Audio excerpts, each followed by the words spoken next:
Alright, we're back, and we're working on Mr. House again. Here he is, in case you haven't seen him.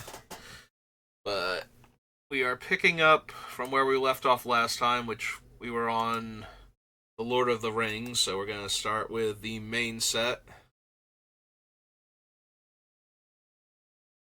And then we have to do the commander set on What's-Its-Name, because that's actually super helpful for finding the box set cards of the panorama ones. Alright, so Anduril. No, Assault on Osgiliath. Need banish from Adoris. Mass Orcs X activate only if a creature died this turn.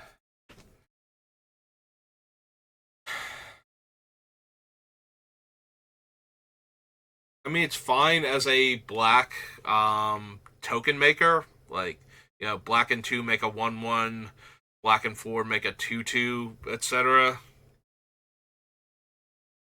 I don't think it's particularly good in the deck, though. So the biggest thing is that it's kind of a free roll, as that it takes a slot from a land most of the time. I don't know, we're probably more interested in the Mines of Moria, honestly, than Barad-dûr or Minas Tirith. Bilbo's Ring. As hexproof, can't be blocked. Attacks alone, you draw a card and lose a life. And equips to non-halflings for 4. Bill makes 2 foods. Foods are fine, but not essential. I basically need to be getting the food almost for free on something else I want. Yeah, treasure is the best one. Clues are probably second best at this point. Food is negligible. Everything I have that cares about food is doing other stuff that I care about, so like the vending machine or the academy manufacturer. So I don't need Cast into the Fire. Claim the Precious.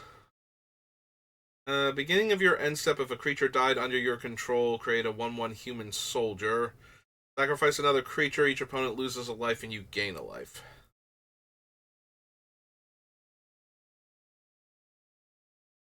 I don't think I care about Denethor. Like, he's fine. And that he's making more creatures to replace ones as I sacrifice them, but I don't think he's quite what I'm looking for. Like, he's not good enough by himself, is the issue. And he's not making an artifact token, so.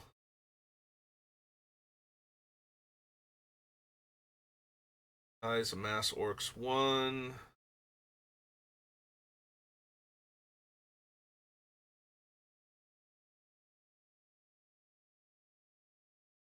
So Eagle of Deliverance has to be from the 2-player starter kit box set. The one that has like Aragorn and Arwen married and like alternate Sauron on the other side. But I do not remember where that card is from otherwise, so I'm assuming that's where it's from. Attacks if you control a creature with the greatest power, make a 1/1. Legendary creatures die, it gives me extra combat. Exile target creature an opponent controls with greater power. My legendaries gain protection from each of that creature's colors.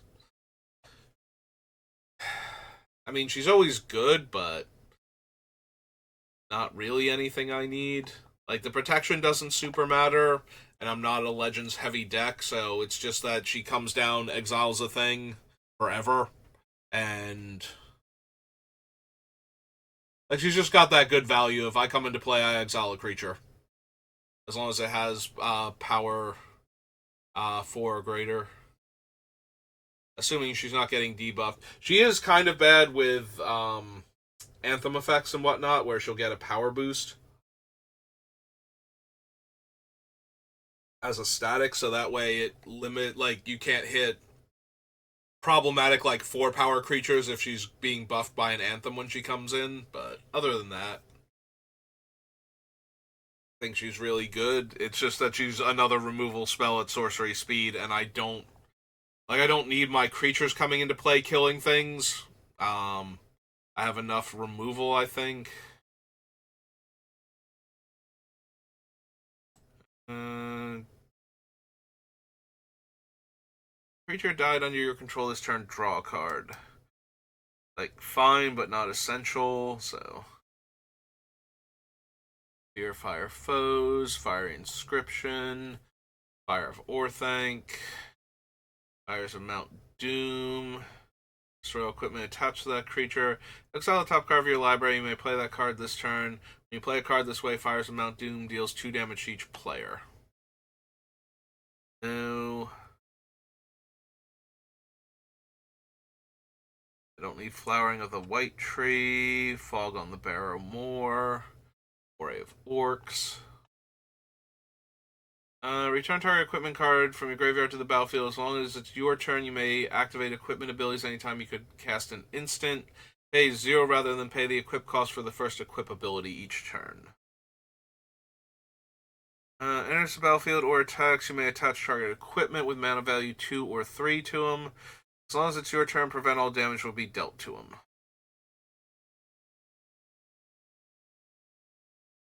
Halfling Rogue with whenever this creature deals combat damage to a player, that player loses the game if the ring has tempted you 4 or more times. Otherwise, the ring tempts you. Yeah, don't think so. Also, don't think I need Gandalf the White. Cast a spell. Creatures you control get +1/+0 and scry 1. Dies you may put into its owner's library 5th from the top. If a creature opponent controls dies, deals 1 damage to that creature's controller. No. No. Creature instant sorcery.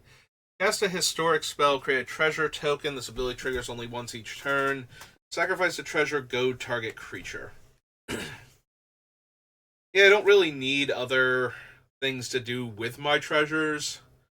And I'm not casting enough historic spells, I don't think. So Gloin's not going to trigger. Like, it's not going to be a problem that he triggers once per turn. A lot of the times I'm not going to be able to trigger him at all, so. Probably not. Fire Leaper. Scheming Guide. Helm's Bite. Enters the battlefield and mass orcs 1. Creature tokens you control have Death Touch. Yeah, I don't think so. Sacrifice creature was legendary and mass orcs 2. No. Grishnok. Rond. No. Kentwood. Hobbit Sting. One of Gondor enters the battlefield, create a 1/1 white human soldier creature token, where X is the number of humans you control. My commander is technically a human. But yeah, I think I'd prefer Krenko if I'm going to use something like that. The only upside to this is that it can get started again if the board gets wiped and it's still in play because our commander is human. So recasting him gives me 1 human for it to make. You know, so it makes 1 human and then 2 humans and so on. That being said, I still don't think it's good in the deck. So.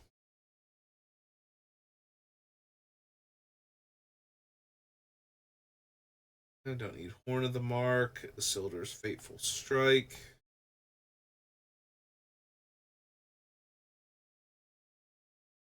Whenever King of the Oathbreakers or another spirit you control becomes a target of a spell, it phases out.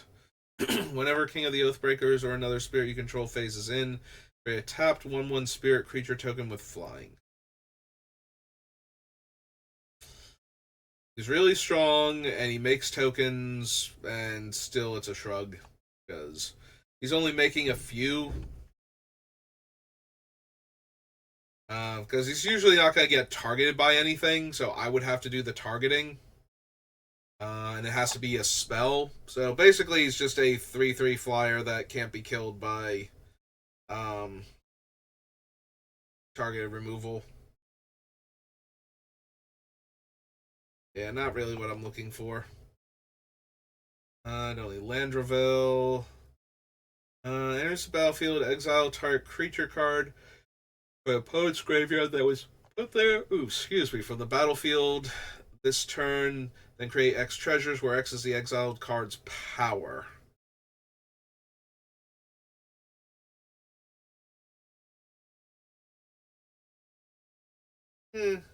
Like she's fine, but I don't think so. Don't need Lost to Legend. I probably want Lotho. Lotho seems real good in this deck. Not gonna lie. Oops. Lotho. Need Lord of the Rings. This is Lotho. Corrupt. Shirriff. Sheriff. White and a black for a Halfling Rogue. 2/1.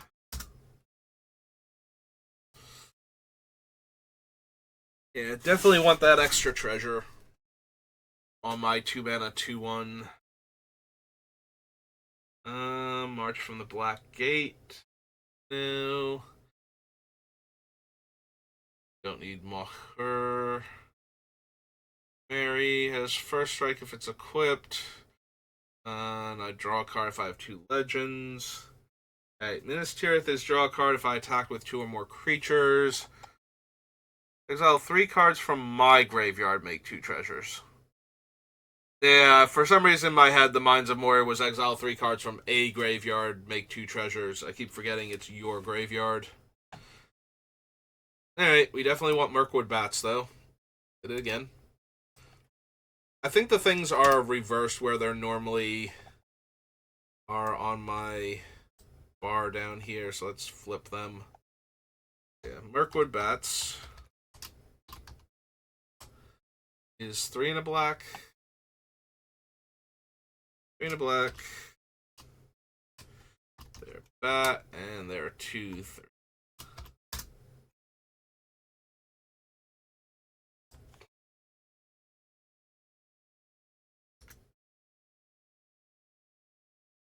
There we go. Fix it. Mirkwood Bats, yes. Mordor Muster, not so much.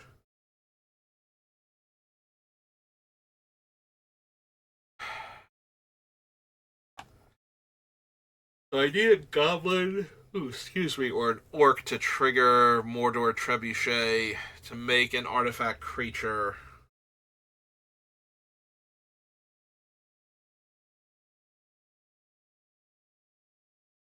Yeah, no, I don't think so.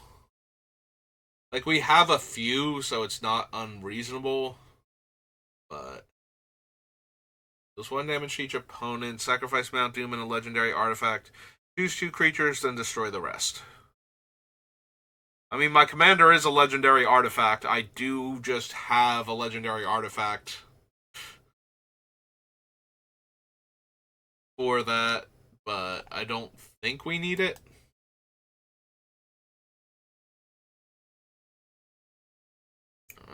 Don't need the Nazguls. Create a food. Each opponent loses 3 life. I make a treasure. And then I create 3 tap spirits. Like, technically all of that is things I care about, but the entire package isn't doing much for me. There's Orcish Bowmaster. Just fun.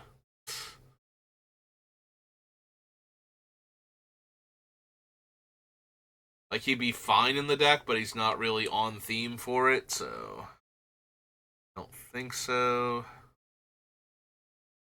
Vector of Gondor. Like, don't get me wrong, Orcish Bowmaster is just insane in Commander normally. Like, players love drawing extra cards. And a lot of the times they will put in cards that are really good at drawing cards that aren't optional. That draw them like an extra card or two each turn, and yeah, then Bowmaster just gets to tear through people if it's not killed quickly.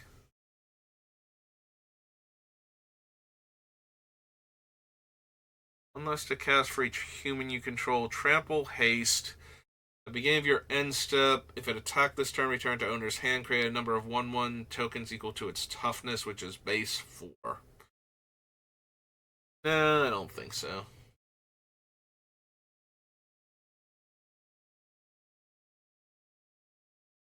Whenever you create a token, put a 1/1 counter on target creature you control other than Rosie. See, it's things like this where it's like, if I'm going to attack for the win, like, Rosie has the potential to put a lot of 1/1 counters on one of my other creatures and actually let me just rumble for damage, but most of my creatures are not going to be, like, resilient enough to just be attacking. Like, even if she puts 3 or 4 counters on one of my robots, it's a 7/7. That means it's probably trading with something or actually getting killed by something. You know, now it's worth some amount of resources from an opponent, but it's also just going to be a 7/7. So if they only have like a bunch of 1/1s that can chump block, you know, random tokens that they made or something, and like trying to go wide by building up multiple different tokens with Rosie just doesn't seem realistic.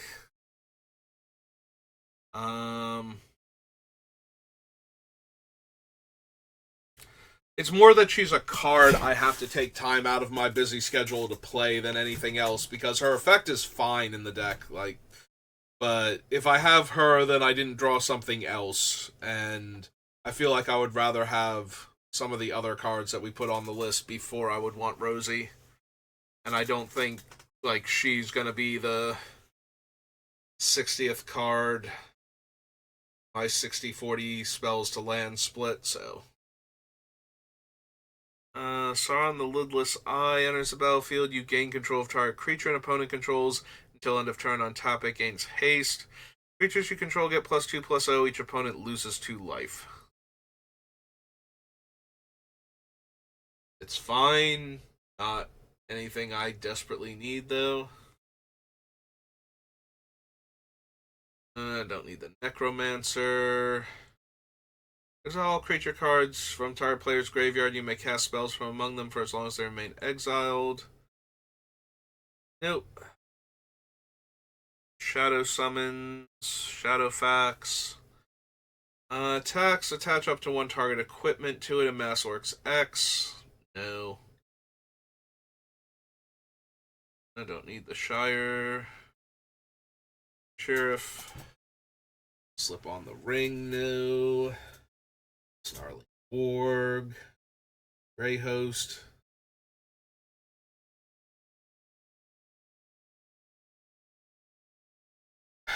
Do I want Spiteful Banditry just because I get a treasure token each time? Like, each turn, if an opponent's creature dies, I get a treasure. Do I actually want Spiteful Banditry?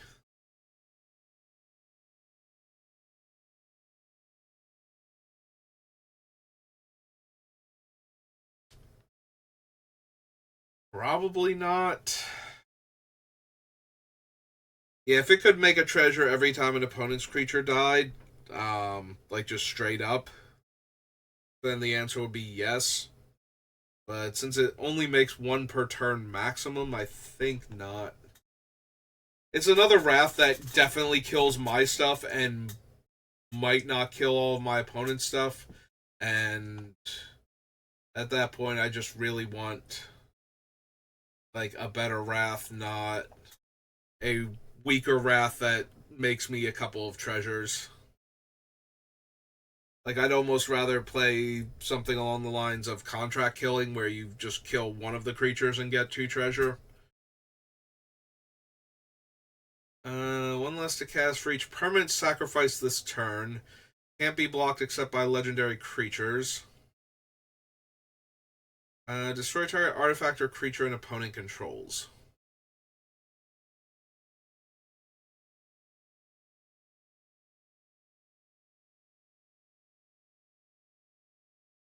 So it's very easy for me to get his casting cost down to reasonable numbers. He's very difficult to block as a 7/5 haste. And when he dies, I destroy an artifact or a creature an opponent controls. Again, he's fine. You know, like, none of these are bad effects to have, but I honestly just don't see me caring enough about him. Like, what's my ideal scenario? I crack a few treasures, I cast him as like a 4 drop or something, like 4 to 5 mana, and then immediately get in for 7 damage against somebody whose commander either isn't in play, is tapped, or it's just something that they don't want to block with. And that was my big victory. Because it feels like that's my big victory at that point. Um, and then later on they have to kill it, and I get to destroy something. So, one ring enters the battlefield. I gain protection from everything. And tap to draw a card and put a counter on it, and then I take damage on my upkeep. Do I actually want the One Ring? I have a few ways to get rid of it right now. If I find myself stuck with it while it's like trying to ping me too much for all the cards I've drawn, but yeah, again, I think the ring is fine here. It's just not amazing for what we're trying to do. Like, it's not on topic enough. I'd rather stick to the cards that are on topic. That being said, do I want something as silly as there and back again? So, make a creature unable to block for as long as I control it, and the ring tempts me. Search my library for a mountain. So it's 5 mana, gets me an extra land. It is a mountain card, not a basic mountain, so I can search up my Triome or Dual or Shockland. All of those are fine. And make Smaug. And when Smaug dies, I get 14 treasure tokens.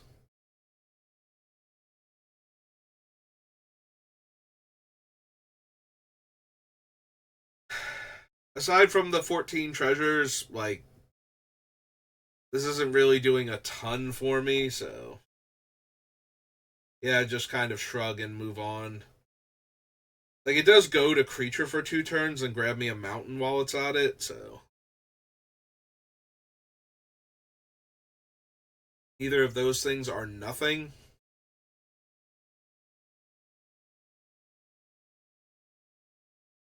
I don't need Ugluck. Gracious Beast. No.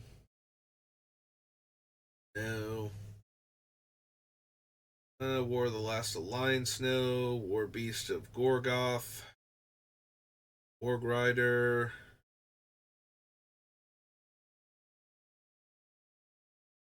No. Westfold Rider. Witch King of Angmar.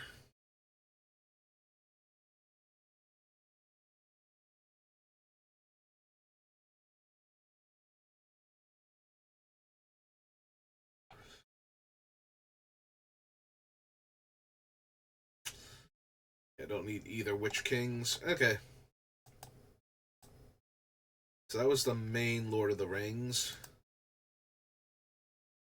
And yeah, I think we want to come over here and we want to go to Scryfall. Our commander is white, black, red, and sets our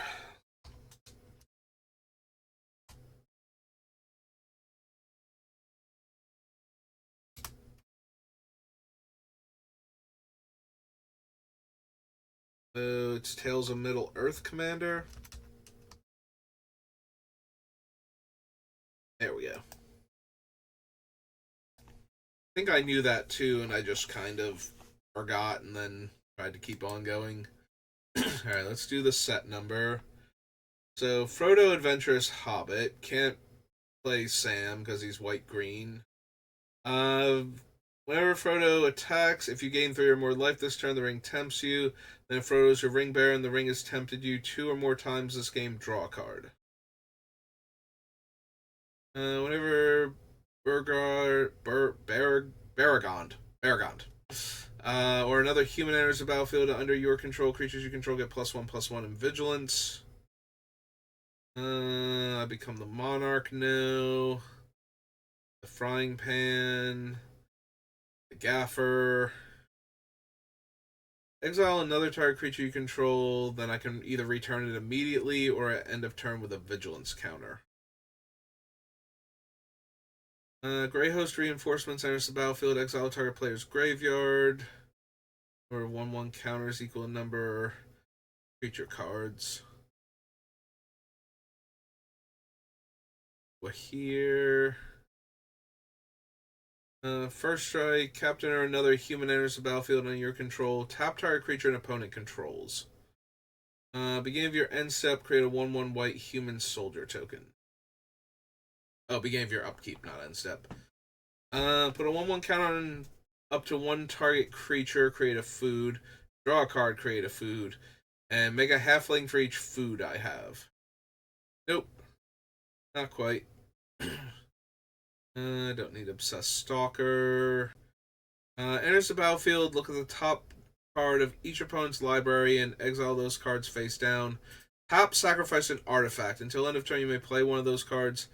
Or each opponent loses 2 life and you gain 1, or gain 2 life.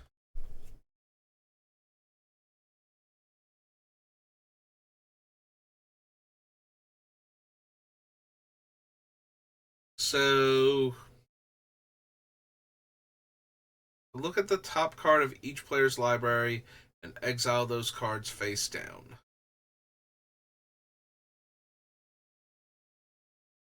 Yeah, I think she's just fine, not amazing, so. Menace, when one or more creatures you control deal combat damage to a player, make a food. Whenever you sacrifice a food, put a counter on it. When it leaves the battlefield, target opponent loses life equal to its power.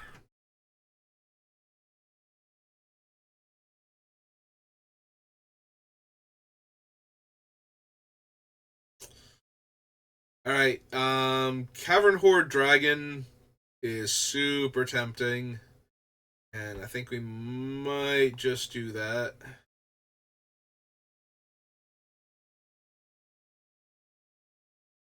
Like, that is an awful lot of treasure to make all at once. Because most of my opponents will also have more than enough. So.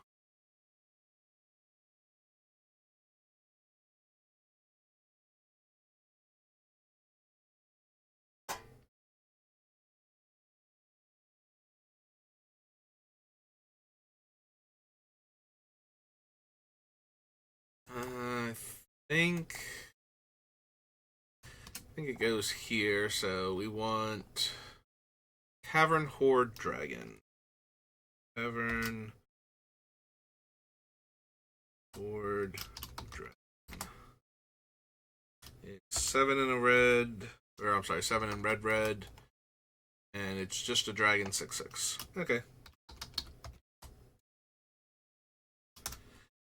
Yeah, that is way too much treasure all of a sudden to not want to run it. Gimli, on the other hand, is a 3-mana 1/1 double strike. That might get counters, but probably not what I'm looking for. Trample, other orcs and goblins you control have trample. Attacks you get, or it gets +X/+O, where X is the greatest power among creatures I control.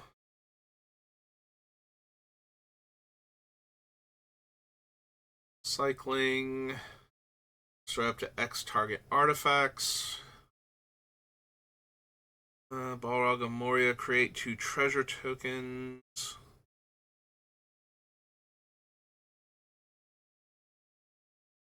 He's fine. Not great. King of Rohan. 2/2 double strike. Enters the battlefield with a 1/1 counter on it for each other human you control. Enters the battlefield. Target player becomes the monarch and deals damage equal to its power to any target.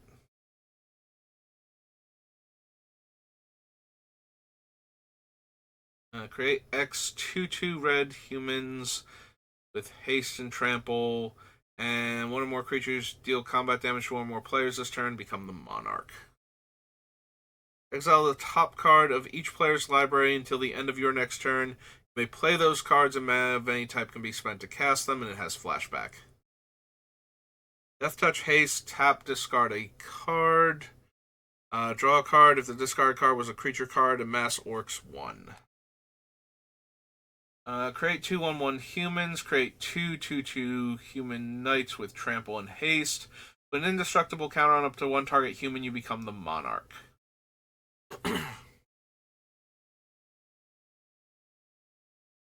Enters the battlefield. Create 2/2/2s, and it has dash. Go to all creatures your opponents control. Till your next turn, those creatures can't block. Greedily and too deep. Target creature card from a graveyard onto the battlefield under your control. Creatures deal that creature deals damage equal to its power to each other creature. Wake the Dragon is make a 6/6 with Flying Menace, and whenever this creature deals combat damage to a player, gain control of target artifact that player controls. Flashes back for 8. It's fine. Don't need the Crown of Gondor. Plain Rope. Attacks, it deals damage equal to its power. The target creature defending player controls, and equips 5 to a non-elf. Don't need the Model of Unity. Choose a player with the most life or tie for the most life. Target creature can't be blocked by creatures that player controls this turn.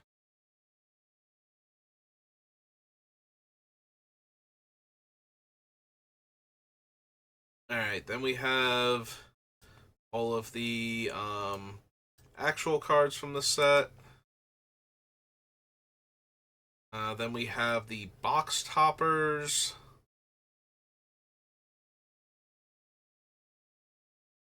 Then we have here, it starts with Andoril, I believe.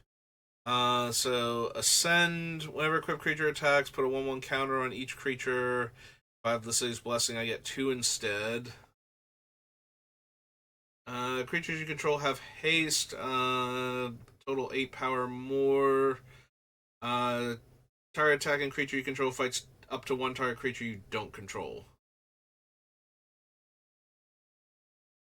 Isengard Unleashed. Damage can't be prevented this turn. If a source you control would deal damage this turn to an opponent or a permanent opponent controls, it deals triple damage instead, and it has flashback. You may exert it as it attacks. When you exert a creature, reveal cards from the top of your library until you reveal an equipment card. Yeah, it's not really what I'm about. Target creature phases out if this spell was kicked. Each creature target player controls phases out instead. I prefer my Convoke one. Each opponent exiles a creature with the greatest power among creatures that player controls. 2 or more instant sorceries. Deals damage to each opponent equal to the power of the creature they exiled. Legendary Artifact. Whenever you cast your second spell each turn, draw a card, then create a 0/3 wall creature token with Defender. At the beginning of combat on your turn, creatures you control with Defender gain Exalted until end of turn. Up to one target creature you control gains protection from each of your opponents until end of turn. Draw a card. If you have 5 or less life, you can't lose life this turn. You can't lose the game this turn. Your opponents can't win the game this turn.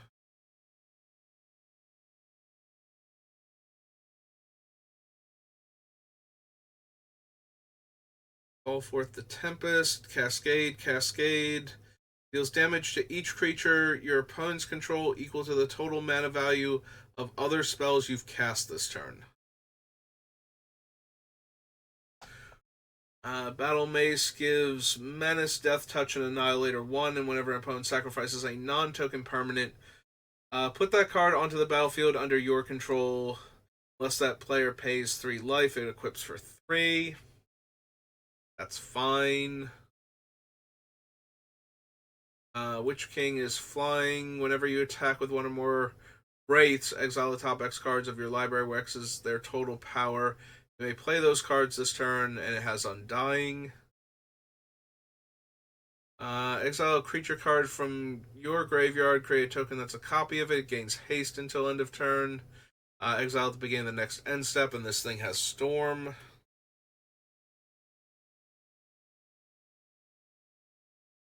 Whenever Fell Beast enters the battlefield or attacks, target opponent loses X life and you gain X life, where X is the number of 1/1 counters on it. Enters the battlefield, tap, add black, 4 tap, put a shadow counter on target creature. For as long as that creature has a shadow counter on it, it's a Wraith in addition to its other types. Adoris, capital of Rohan. Oh, now we're into the other thing. Okay. Yeah, not really feeling any of the boozy things. Like, they're all decent cards, but none of them are anything that I'm trying to do. So I don't know why I'm going back for this one. This is the one I need to go back for.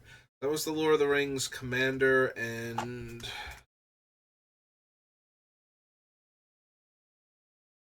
the box set. So that brings us to the Lost Caverns of Ixalan.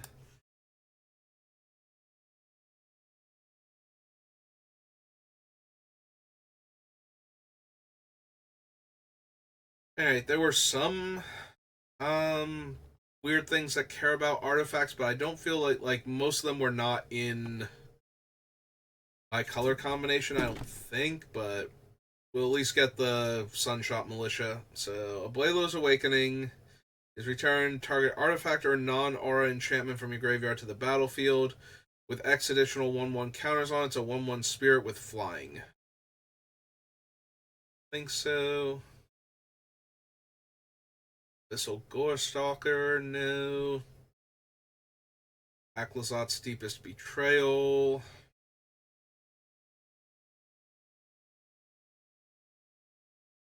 No. Tap 2 to put a 1/1 counter on it. The gain life she explores. Attack with one or more non-gnome creatures, put a 1/1 counter on her, then create X 1/1 colorless gnome artifact creature tokens that are tapped and attacking, where X is the number of 1/1 counters on Animpakal. So I like Animpakal a bit more than Franco because she's making artifact tokens, but at the same time she's still making them very slowly, and I need to be able to attack in order to make them in the first place. And if them coming into play or dying aren't the triggers, like if I need them in play as a resource, then making them with her doesn't even help if they're getting blocked or killed or anything. Whereas if them just coming into play is good enough, or them dying is actually good, then we're kind of in business. Yeah, I don't think I need Animpakal.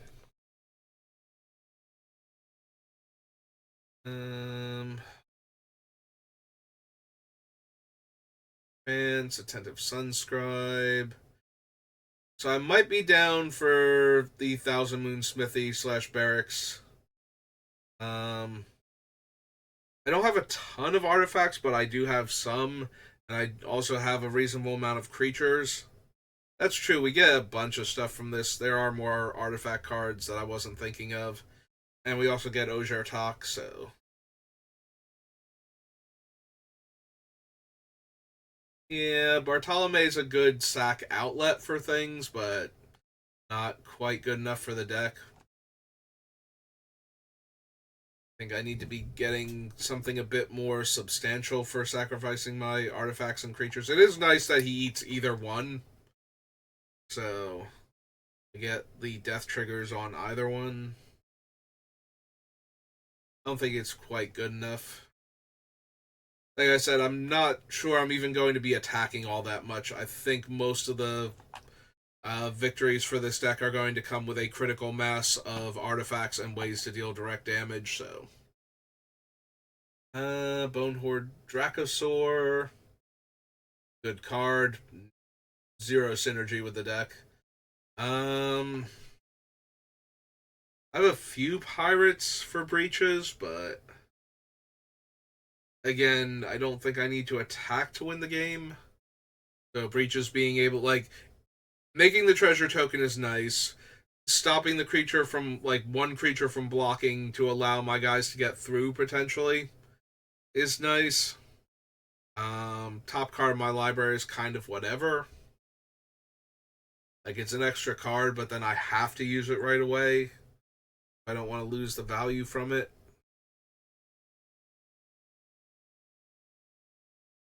Yeah, we probably don't need breaches. Don't need buried treasure. Blood, no. Caparocti Sunborn, no. I don't need the Preening Minecart. Oh, that's true. I have a very easy time triggering Descend, don't I? I have so many permanents I can sacrifice. Don't think there's anything I need with Descend on it, though. Right, like I don't need Corpses of the Lost, for example.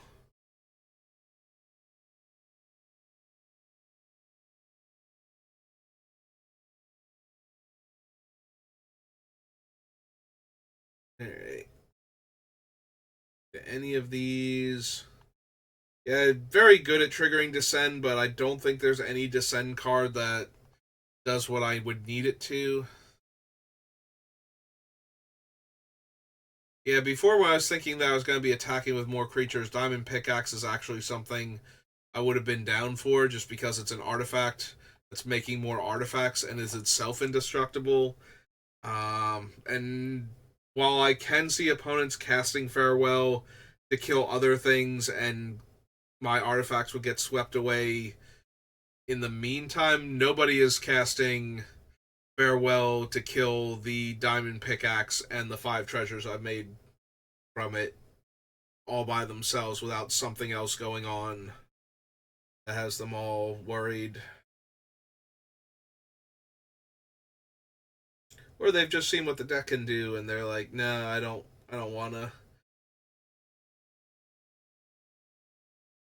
So Enterprising Scallywag rebates me a treasure on my turn.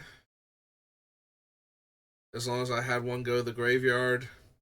Or gives me a treasure to make up for my, food or clue that I sacrificed.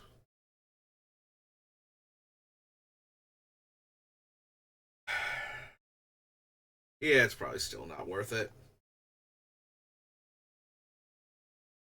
It is giving me one of the resources I am most interested in having, but yeah, it's not what I need.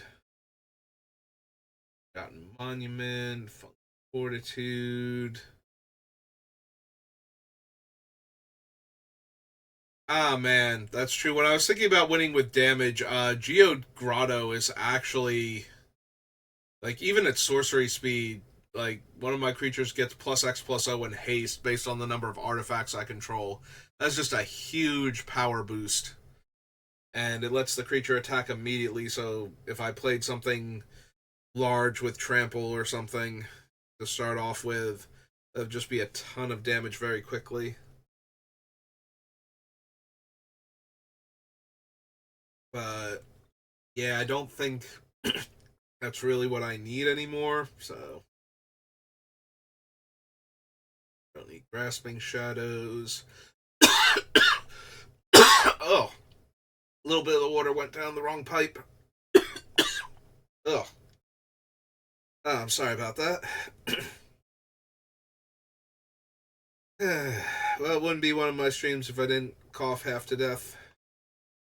But yeah, I still could have done without that. Join the Dead, no. Can't run Kellen because of his adventure. Magmatic Galleon. Whenever one or more creatures your opponent's control are dealt excess non-combat damage, I make a treasure. How often am I dealing damage to kill things? The answer is not that often, and it has to be excess too. So,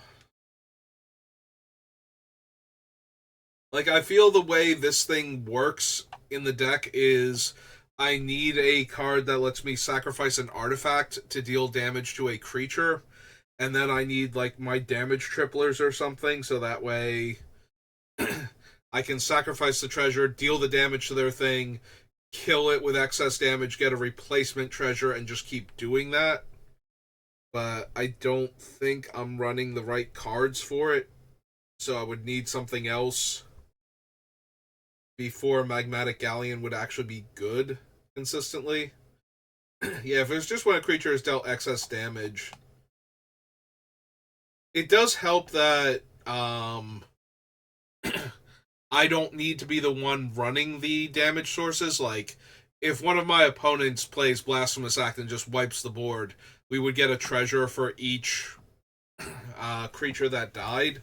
But I kind of want to be the one running things like Blasphemous Act if I'm gonna run Magmatic Galleon. I don't want to have to rely on opponents randomly having the cards to get full value out of it.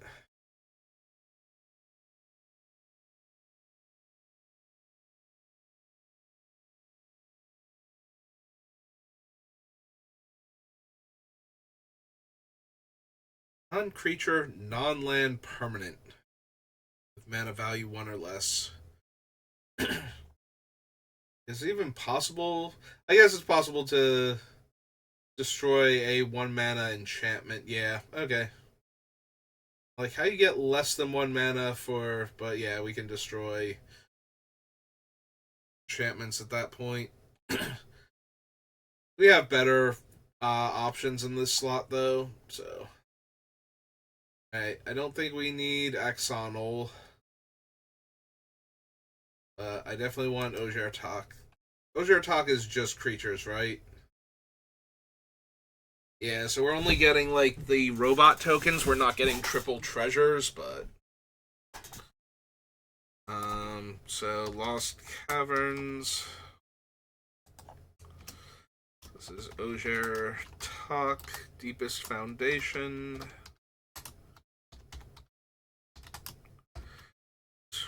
4 white for a god, 6/6.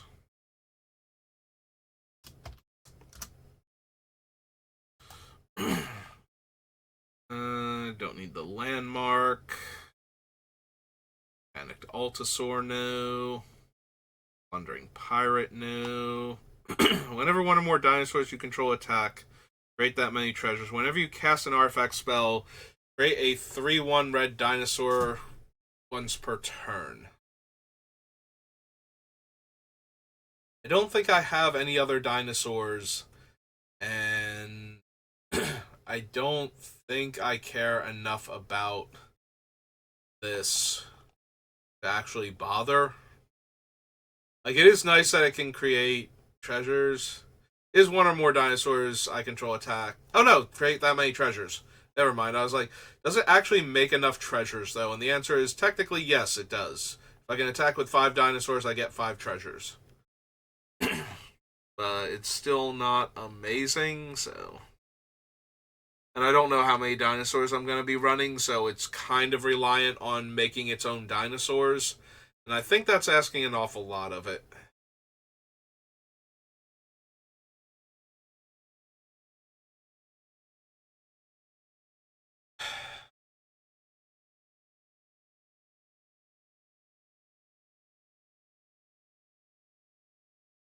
So I'm looking at Roaming Throne because it would copy the triggers from Mr. House if I name human.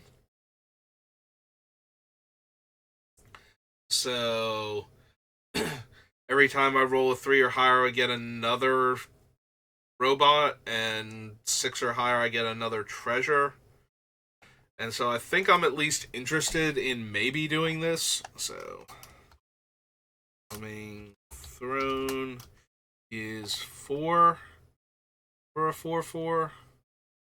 Golem. Golem 4/4. Alright. Achilles Lattice, no. Sandstep Glyph. Sanguine Evangelist. Seismic Monstrosaur.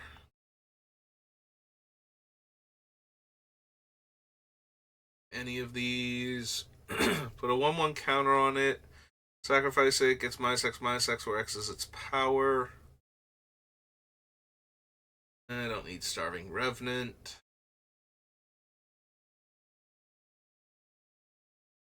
Synapse Necromage. Yeah, it's kind of whatever. Sacrifice another artifact or creature, draw a card, activate only as a sorcery, discard your hand, transform it. What does the journal do on the other side? It becomes a land that can recast my dead creatures. They come back with finality counters. Yeah, don't think I need that. There's all the temples. Terror Tide. Permanent cards in my graveyard, not permanents that went to my graveyard this turn. Which, you know, is the better one for what it was actually meant for, but way worse for my deck. Whenever you untap one or more permanents during your untap step, put that many time counters on the Millennium Calendar. 2-tap, double the number of time counters on it. When it has 1,000 or more counters on it, you sacrifice it, and each opponent loses 1,000 life.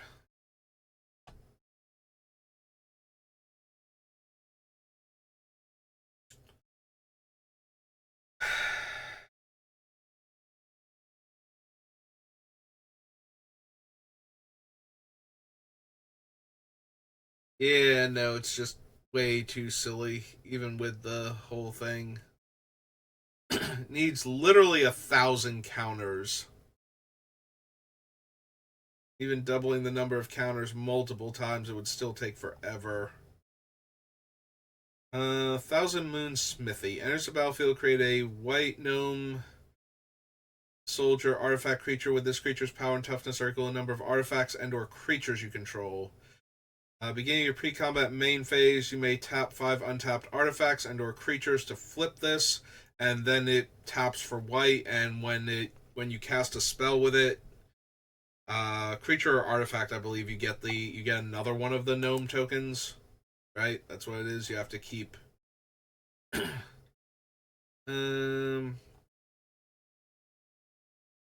an artifact or creature spell. Yep, okay. So Thousand Moons Smithy, Thousand Moons Barracks.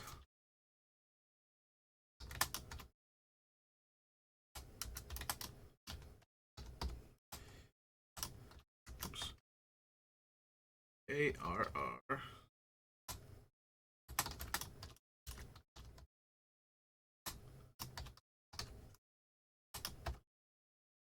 Alright, so this Smithy is 2 white for an artifact. The other side is a land. Let's go capitalize that B because it's bothering me. Alright, Threefold Thunderhulk. 7 mana. Enters the battlefield with 3/1/1 counters on it. Enters the battlefield or attacks, create a number of 1/1 colorless gnome artifact creature tokens equal to its power. And 2, sacrifice another artifact, put a 1/1 counter on Threefold Thunderhulk. So, how many ways do I realistically have to buff this thing? I think the answer is none, other than its own ability. So, enters the battlefield or attacks, I make 3 1/1 gnomes. Yeah, I don't think that's good enough. Like, it's nice and all, but I don't think it's good enough. Trumpeting Carnosaur, Unstable Glyph Bridge. Past Sunshot Militia. I got distracted by something. Whenever you sacrifice another permanent, gain 2 life the first time. Each opponent loses 2 life the second time. If it's the third time, I get a 4/3 flying black and white demon token. Is that good enough? I have to sacrifice 3 artifacts. Well, 3 anythings, but I have to sacrifice 3 things to drain the opponent 2, or drain each opponent. Like, each opponent loses 2 life. I gain 2 life. I make a 4/3. But it comes staggered in the first thing triggers it, I gain the 2 life, and so on. He's fine.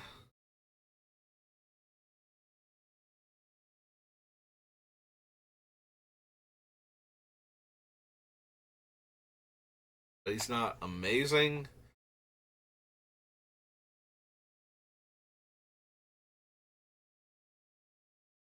Alright, so what all was near Sunshot Militia that I didn't even register it existing? Glorious, Resplendent Angel, a whole bunch of lands.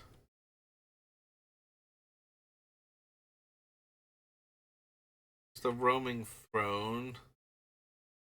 An Evangelist.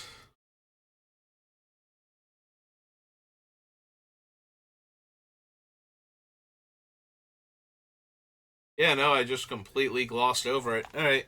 I think we do want the Sunshot Militia, though. We are capable of making enough.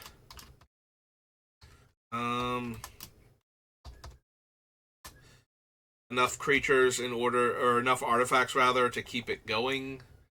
So it's, oops, 1 in a red, Human Soldier, 1/3.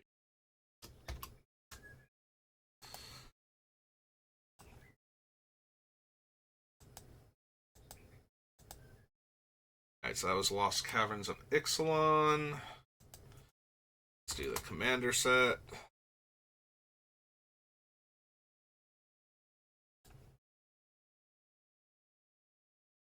And we're coming up on roughly the 2nd hour mark. So, I think that might be it for today.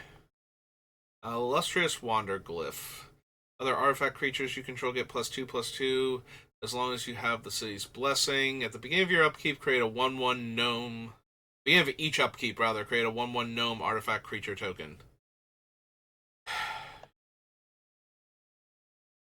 Do I want the Tender Shoot, or whatever it's called?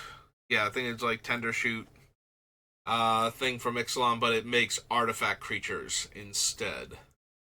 Is that a thing I'm actually at all interested in?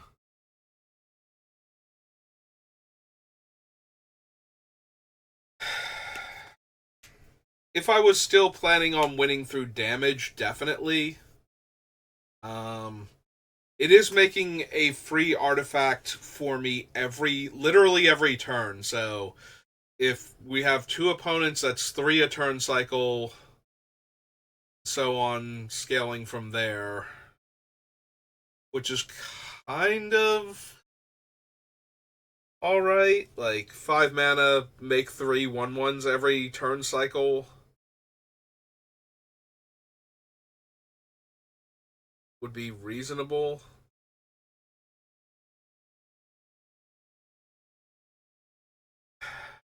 Eh. I also should have the city's blessing fairly consistently with this deck. Like, if it's at all doing its thing, 10 permanents is basically the same as, am I playing Magic? Am I not being absolutely ruined by what my opponents are doing? Then yeah, I should have 10 permanents in play.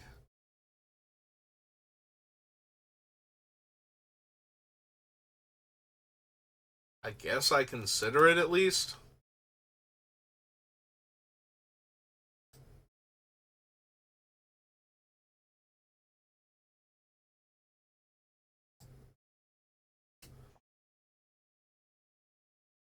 This is Illustrious Wanderglyph.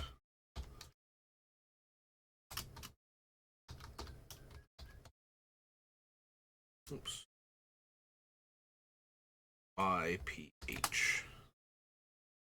This is 4 and a white for a Golem 2/2.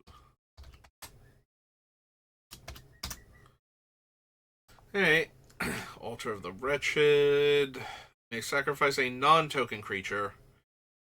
Nope.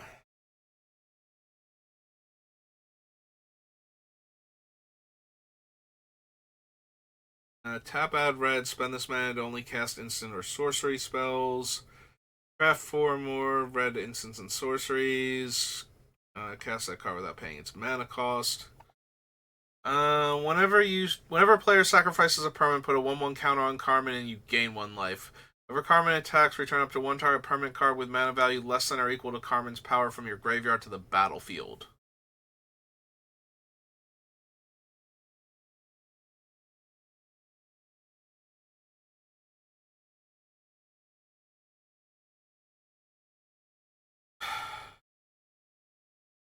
Carmen's a 5 mana 2/2.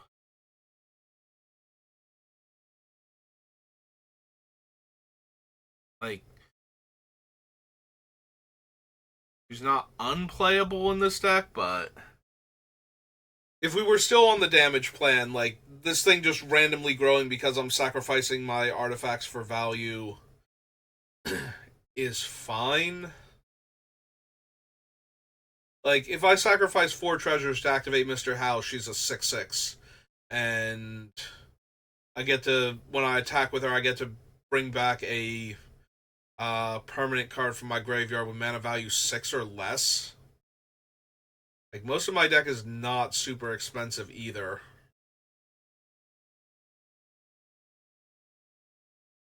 That being said, I don't think she's that good.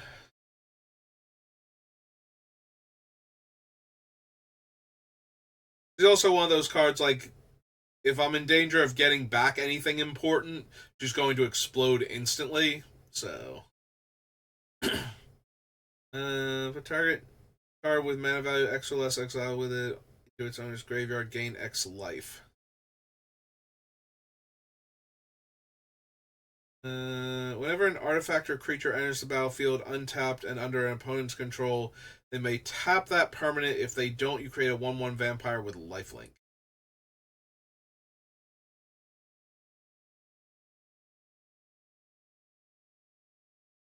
X11 vampire tokens based on its power. As from the rubble enters the battlefield, choose a creature type. At the beginning of your end step, return target creature card of the chosen type from your graveyard to the battlefield with a finality counter on it. Create X11 white vampires with lifelink. Beginning of your upkeep, if your devotion to white and black is 7 or greater, create a 4/3 demon token with flying.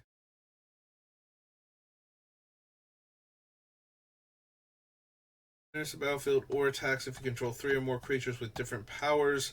Return target permanent card with mana value 3 or less from your graveyard to the battlefield. Each non-token vampire you control gains persist until end of turn. Whenever 1 or more pirates you control deal combat damage to a player, Francisco explores.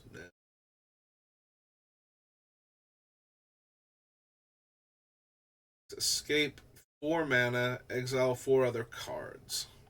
No. Tap, sacrifice another creature, add 3 black, only to cast vampire, cleric, or demon spells. Sacrifice a non-demon creature. If you do, create a 4/3. Beginning of your end step, you may sacrifice a non-demon creature if you do populate. The skeleton or pirate gets +1/+1 whenever 1 or more creature cards leave your graveyard. Make a 2/2 black skeleton pirate creature token.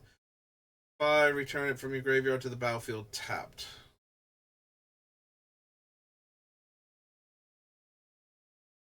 Menace haste, both sacrifice another creature or artifact, deals damage equal to 2 plus the sacrifice permanent's mana value to any target. So, sacking treasures just deals 2 damage. But it is still 2 damage. It does have to be attacking, though, is the issue.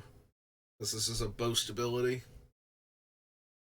Gem Cutter, Buccaneer, or another pirate enters the battlefield under your control. Make a treasure. Treasures you control are equipment that have +2/+0 and cost 3 to equip to a non-pirate. No. Wrathful Raptors, no. Order of Sacred Dusk.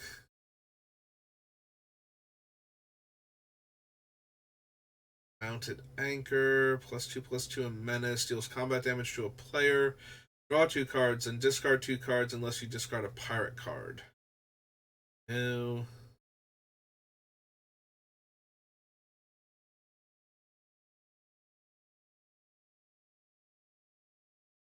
As though it had Flash. No. Up to 2 basic planes. Oh no, we're into like reprint stuff now. Progenitor's Icon was the last one.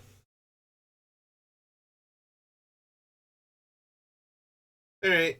I think I'm prepared to call it there.